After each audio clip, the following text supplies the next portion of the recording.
മാസപ്പടി കേസ്. മുഖ്യമന്ത്രിയുടെ മകൾ വീണയ്ക്ക് രാഷ്ട്രീയ പ്രതിരോധം തീർത്ത് CPM.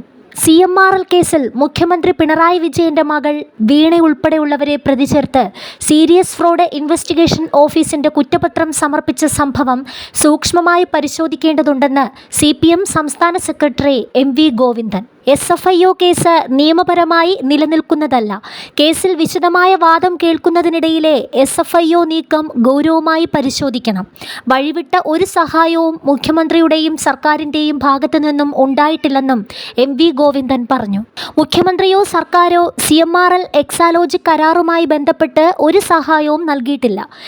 ഇതിൽ സർക്കാർ അനുകൂലമായ ഒരു നിലപാടും സ്വീകരിച്ചിട്ടില്ലെന്നും അദ്ദേഹം വ്യക്തമാക്കി. അഴിമതി നിരോധന നിയമത്തിന്റെ അടിസ്ഥാനത്തിൽ ഈ കേസിൽ മുഖ്യമന്ത്രിയെ ബന്ധിപ്പിക്കുന്നതിന് ഒരു തെളിവുമില്ലെന്നാണ് 3 വിജിലൻസ് കോടതികളും പറഞ്ഞിട്ടുള്ളത്.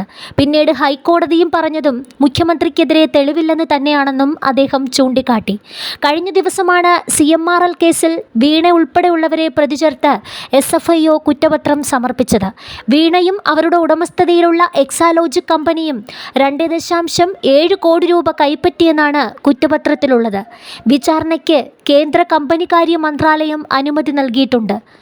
ആദായനികുതി വകുപ്പ് നടത്തിയ പരിശോധനയിലും ഇതിനുശേഷം നടന്ന ഇന്ററിം സെറ്റിൽമെന്റ് ബോർഡിന്റെ തീർപ്പിലും 1.72 കോടി രൂപ വീണയും കമ്പനിയും സേവനം നൽകാതെ കൈപ്പറ്റിയെന്നായിരുന്നു കണ്ടെത്തൽ. വീണയ്ക്കും കമ്പനിക്കും രാഷ്ട്രീയ നേതാക്കൾക്കുമെല്ലാം ഇത്തരത്തിൽ പണം നൽകിയതടക്കം സ്വകാര്യ കരിമണൽ കമ്പനിയായ CMRL 197.7 കോടിയുടെ വെട്ടിപ്പ് നടത്തിയെന്നാണ് അന്വേഷണത്തിലെ കണ്ടെത്തൽ.